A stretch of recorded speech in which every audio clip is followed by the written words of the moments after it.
The Old Man and the Seedlings. A moral story. The village of Elmwood was a place of quiet rhythms and hidden secrets, where the air always carried the scent of pine and earth, and the villagers lived simple lives, tending to their crops and livestock. But there was one thing that set Elmwood apart, a mysterious old man named Elias, who lived on the outskirts of town. Elias was known for his wisdom and his strange garden, which no one had ever seen. The villagers whispered about it in hushed tones, some claiming it was filled with treasures, others insisting it was cursed. But Elias never spoke of it, and no one dared to ask. One evening, as the sun dipped below the horizon and painted the sky in hues of orange and purple, a young man stumbled into the village. His name was Cale, and he was a shadow of his former self. His clothes were tattered, his boots worn thin, and his face bore the marks of a hard life. He had been traveling for weeks, fleeing from a past that haunted him like a relentless storm. Cale had once been a skilled blacksmith's apprentice in a bustling city, but a series of poor choices had led him down a dark path. He had gambled away his earnings, betrayed the trust of his mentor, and, in a moment of desperation, stolen from a wealthy merchant. When the authorities closed in, Cale fled, leaving behind everything he had ever known. As Cale wandered through the village, he noticed the curious glances of the villagers. They were a close-knit community, wary of outsiders. But one person approached him without hesitation, a young woman named Mira. She had warm brown eyes, a kind smile, and a basket of fresh bread tucked under her arm. "You look like you've been through a lot," she said, her voice gentle. "Come, let's get you something to eat." Mira led Cale to her small cottage, where she served him a hearty meal of stew and bread. As he ate, Cale felt a sense of comfort he hadn't known in years. Mira told him about the village, its traditions, and its people. She spoke of Garrick, the village blacksmith, who was known for his strength and generosity, old widow Hester, who could cure any ailment with her herbal remedies, and, of course, Elias, the enigmatic old man who lived on the hill. "They say his garden holds secrets," Mira said, her voice dropping to a whisper. "Some say it's filled with gold. Others say it's a place of darkness. But no one knows for sure. Elias keeps to himself, and the villagers respect his privacy." Cale's curiosity was piqued. He had always been drawn to mysteries, and the idea of a hidden garden filled with secrets was too tempting to ignore. The next morning, he decided to seek out Elias. As he made his way up the hill, he noticed the air growing cooler and the trees thicker. At the top of the hill stood a small cottage, surrounded by a tall wooden fence. Beyond the fence, Cale could see the tops of strange plants, their leaves shimmering in the sunlight. Elias was outside, tending to a row of seedlings. He was an old man, with a long white beard and eyes that seemed to hold the wisdom of ages. He looked up as Cale approached and smiled. "You must be the young traveler everyone's talking about," he said.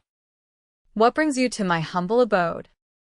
Cale hesitated, unsure of how much to reveal. "I've heard about your garden," he said finally. "I was hoping to see it for myself." Elias studied him for a moment, then nodded. "Very well. But remember, not everything is as it seems." He led Cale through the gate, and what Cale saw took his breath away. The garden was unlike anything he had ever seen. Rows of glowing seedlings stretched out before him, their leaves pulsating with a soft, golden light. The air was filled with a sweet, earthy scent, and the ground beneath his feet felt warm and alive. "What are these?" Kale asked, his voice filled with awe. "These are the seedlings of life," Elias replied. "They are a gift from the earth, a reminder of the balance between creation and destruction. But they are also a test. Those who nurture them with kindness and patience will see them flourish. Those who seek to exploit them will find only ruin."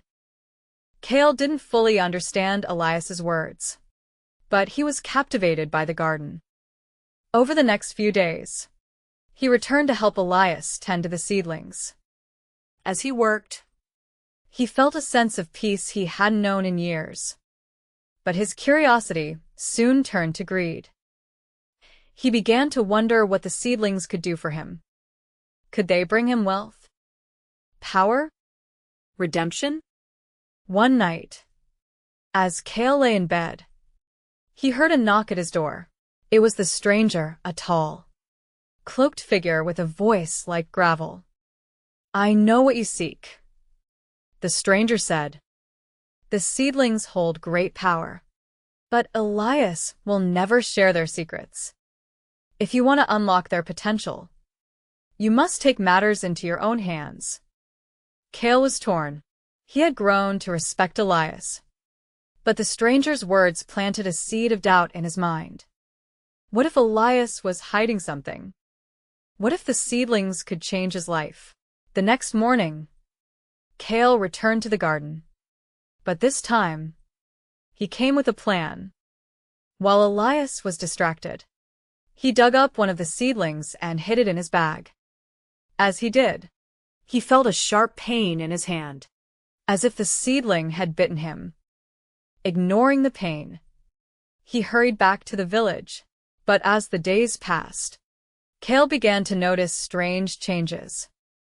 The seedling he had stolen began to wither, its golden light fading, and Kale himself felt weaker, as if the life was being drained from him. He tried to hide it, but Mira noticed. "What's wrong?" she asked, her voice filled with concern. Kale couldn't bring himself to tell her the truth. Instead, he sought out Garrick, the blacksmith. Garrick was a gruff man with a heart of gold, and he had taken a liking to Kale. "You look like you've seen a ghost," Garrick said as Kale entered the forge. "What's troubling you?" Kale hesitated, then told Garrick about the seedling. To his surprise, Garrick didn't scold him. Instead, he nodded solemnly. "The seedlings are not to be trifled with," he said. "They are a part of the earth's balance. If you take without giving, you upset that balance." Kale realized the truth too late. The seedling he had stolen was dying, and with it, a part of him was dying too. He knew he had to make things right. He returned to Elias's garden and confessed what he had done. Elias listened in silence, then placed a hand on Kale's shoulder. "The seedlings are a test," he said. "They reveal the true nature of those who tend to them. You have made a mistake, but it is not too late to learn from it."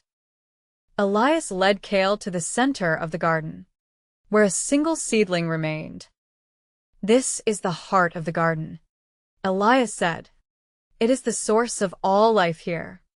If you truly wish to make amends, you must nurture it with kindness and patience." Kale knelt before the seedling and placed his hands on the earth. He felt a warmth spread through him, as if the garden was forgiving him. Over the next few weeks, he tended to the seedling with care, and slowly, it began to flourish. As it did, Kale felt himself growing stronger, both in body and spirit. The villagers noticed the change in Kale. He became a part of the community, working alongside Garrick in the forge and helping Mira with her chores. He even began to teach the village children about the importance of balance and respect for nature. But the stranger was not done with him. One night, the stranger returned, his eyes filled with malice. "You think you've found redemption," he sneered.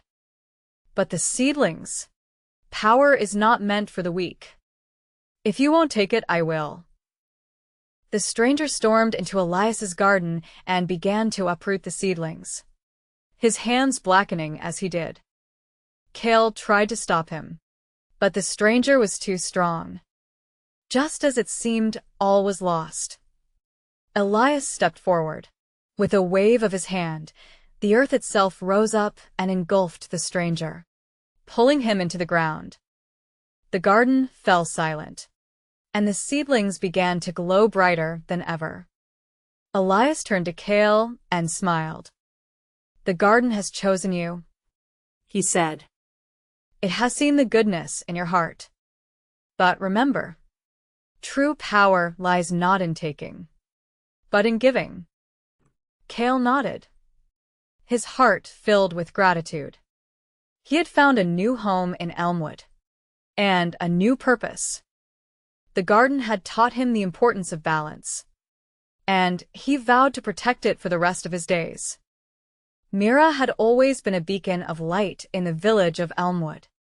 Her laughter was like the chime of bells, and her kindness was a balm to anyone who crossed her path. When Kale first arrived, she saw the shadows in his eyes and the weight he carried on his shoulders. She didn't pry, but she made it clear that he was welcome in her home and her life. One evening, after a long day of helping Garrick at the forge, Kale returned to Myra's cottage to find her sitting by the fire, mending a torn cloak. She looked up and smiled as he entered. "You've been working hard," she said. "Sit down. I'll make you some tea." Kale hesitated, then sat by the fire. The warmth of the flames and the scent of herbs from Myra's tea eased the tension in his muscles. As they sat together, Mira began to tell him stories of the village, how the children would play hide and seek in the forest, how the elders would gather to share tales of the old days, and how the villagers came together during the harvest festival. "It sounds like a good life," Kale said quietly. "It is," Mira replied. "But it hasn't always been easy. We've had our share of hardships. Still, we've always found a way to endure. There's something about this place. It gives you strength when you need it most." Kale looked at her, his heart aching with a mixture of longing and guilt. He wanted to tell her everything about the life he had left behind, the mistakes he had made, the people he had hurt. But the words stuck in his throat, and he simply nodded. Over the next few weeks, Kale and Mira grew closer. They spent their evenings by the fire, sharing stories and dreams. Mira taught Kale how to bake bread, and in return, Kale showed her how to carve small wooden figurines. They laughed together, and for the first time in years, Kale felt a glimmer of hope. But there was always a shadow hanging over him, the seedling he had stolen from Elias's garden. It sat in a small pot by his bedside, its golden light fading day by day. Kale tried to ignore it, but Mira noticed the change in him. One night, as they sat by the fire, she reached out and placed a hand on his arm. "You've been distant lately," she said softly. "Is something wrong?" Kale looked away, his heart pounding. I don't know how to explain it," he said finally. "I've done something I'm not proud of. Something that might hurt the people I care about." Myra's eyes filled with concern. "Whatever it is, you don't have to face it alone. I'm here for you." "Kale." "We all are." Kale felt a lump form in his throat. He wanted to believe her, but the fear of losing her trust kept him silent. Instead, he simply nodded and squeezed her hand. "Thank you," he whispered. Elias was a man of few words, but his presence was felt by everyone in the village. He had lived in Elmwood for as long as anyone could remember, tending to his garden and offering wisdom to those who sought it. But there was a sadness in his eyes, a weight that seemed to grow heavier with each passing year. One day, as Cale helped Elias in the garden, he decided to ask the question that had been burning in his mind. Elias, he began hesitantly, why did you come to this village? What brought you here? Elias paused, his hands resting on the soil. For a long moment, he said nothing. Then, with a sigh, he sat back on his heels and looked at Cale. I came here to escape my past, he said quietly, to find a place where I could start anew. Cale's curiosity was piqued. What happened? Elias's gaze grew distant, as if he were looking through Cale and into another time. I was once a man of great ambition, he began. I sought to control life itself, to bend it to my will. I believed that with enough knowledge and power, I could create a world free of suffering and death. Cale listened intently, his heart pounding. What went wrong? Elias's expression darkened. I succeeded.